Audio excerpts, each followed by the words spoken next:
Shalom. I did a video a couple days ago on Exodus 12:22, where it says the children of Israel stayed in their home until morning. And I want to add a second point here that's going to help, I think, clarify the date of Passover, because it seems every year there's a debate whether Passover is on the 15th, the beginning of the 15th day, or is it the beginning of the 14th day.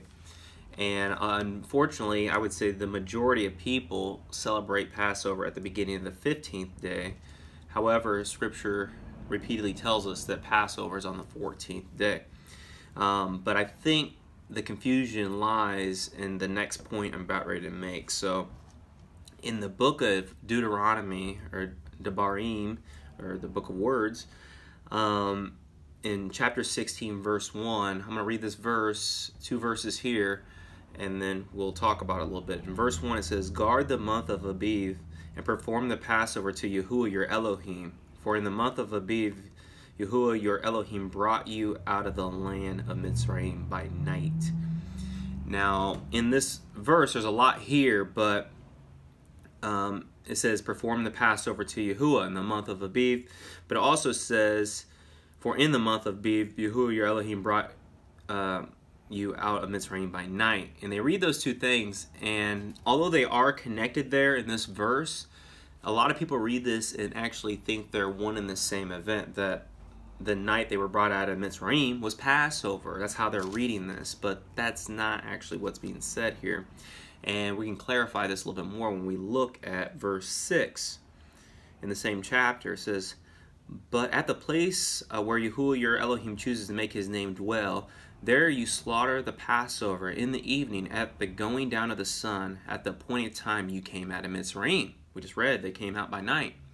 So if they were sacrificing the Passover at night, at the going down of the sun, how are they leaving Egypt, Mitzrayim, at that same time? You can't be doing two things at once. What it's referring to in verse 1 is that the Passover, the timing of it, on the 14th day, in that same month they came out of Mitzrayim by night. And in verse 16 it tells us that those two events are the same time of the day. The Passover happened at the going down of the sun, but when they left Egypt, not Ramses one, but when they left Egypt, that's the same exact thing that happened. If we read a couple chapters forward in the book of Exodus 14, it'll tell you that when the children of Israel crossed the Red Sea, that whole event was at night, and it was in the morning that the enemy was totally covered. And that's when they actually officially left Egypt, or Mitzrayim. So when we read in Exodus, this is my last verse I'm going to read for today, in Exodus 12, it makes a little bit more sense as we read this. It says, "For 7 days you are to eat unleavened bread.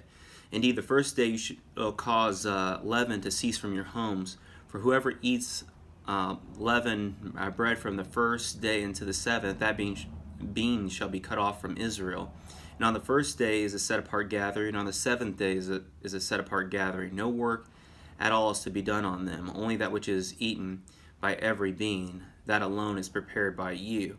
And you shall guard the festival of unleavened bread, for on this same day I brought your divisions out of the land of Mitzrayim, and you shall guard this day throughout your generations as an everlasting law." Now, see the connection with the first and the last day of unleavened bread being Sabbaths. And both days are really important, and there's a lot of key events that have happened throughout history on these days. But I want to make note that how it says, on this very day you were brought out of Mitzrayim. And this day comes up again in Scripture, and it's very significant to understand not only the first day of unleavened bread, the 15th, but the seventh day, the day they came out of Mitzrayim, because by figuring this out, you can actually figure out some other appointed times. And we're going to talk about this more later. But I wanted to make this point that there's a separation between the 14th and the 15th. They could not have left the 15th. For one, they weren't supposed to leave their houses that night.